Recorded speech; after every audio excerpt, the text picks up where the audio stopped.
ইমোতে অ্যাডভার্টাইজ আসা বন্ধ করবেন কিভাবে? আসসালামু আলাইকুম বন্ধুরা। বর্তমান সময়ে আমরা ইমো ওপেন করতে গেলেই দেখা যায় যে এমন কিছু অ্যাড আসে যেগুলা সহজে বন্ধ হতে চায় না। আপনি হয়তো ইমো ওপেন করেছেন কারো সাথে কথা বলবেন সেইজন্য। কিন্তু দেখা যায় যেগুলো অ্যাড আসার কারণে আপনি তো কথা বলতে পারেন না। আপনাকে বিভিন্ন অনেক সময় ধরে ওয়েট করতে হয় সেগুলো অ্যাড শেষ না হওয়া পর্যন্ত। কারণ যতক্ষণ না অ্যাড না শেষ হচ্ছে আপনি ইমোতে কোনো কিছুই করতে পারেন না।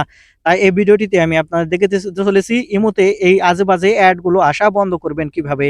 তো মূল ভিডিওতে যাওয়ার আগে আপনার কাছে ছোট্ট একটা রিকোয়েস্ট করব, ভিডিওটিতে শুধু একটা লাইক দিয়ে দিবেন আর ভিডিওটি শেয়ার করে রাখবেন। কারণ প্রয়োজন হলে আপনিও কাজে লাগাতে পারবেন। তাহলে চলুন সম্পূর্ণ ভিডিওটি মনোযোগ সহকারে দেখতে থাকুন। ইমোতে অ্যাড আসা বন্ধ করবেন কিভাবে। সেজন্য সর্বপ্রথম এখান থেকে ইমো অ্যাপ্লিকেশনটি ওপেন করলে উপরে এখানে আপনাদের প্রোফাইল আইকন দেখতে পাবেন। এখন এখান থেকে এই প্রোফাইল আইকনের উপর ক্লিক করবেন।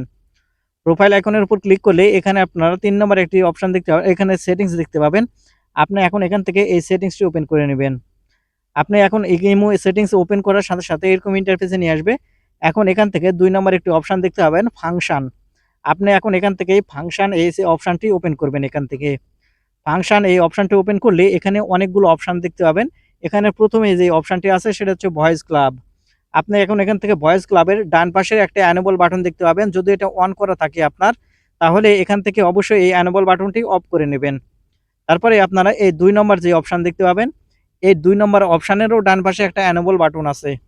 এই ডান পাশের এই এনেবল বাটন যদি অন থাকে অবশ্যই এখান থেকে আপনারা অফ করে নেবেন।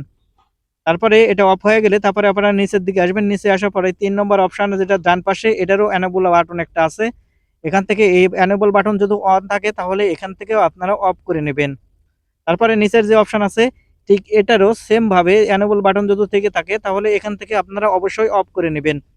এক কথায় এখানে আপনারা যতগুলো এনেবল বাটন দেখতে পাবেন, এখান থেকে আপনার ইমোতে যদি সবগুলো এনেবল বাটন অন করা থাকে, তাহলে এখান থেকে সবগুলো অফ করে নিবেন। তারপরে এখান থেকে ব্যাক বাটনে ক্লিক করলে এখানে আপনারা নোটিফিকেশন অপশন দেখতে পাবেন। এখন এখান থেকে নোটিফিকেশন এই অপশনটি ওপেন করবেন।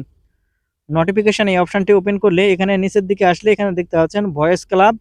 আপনি এখন এখান থেকে এই ভয়েস ক্লাব এই অপশনটি এখান থেকে ওপেন করে নেবেন। ভয়েস ক্লাব এই অপশনটি ওপেন করে নিলে এখানে এরকম ইন্টারফেস দেখতে পাবেন।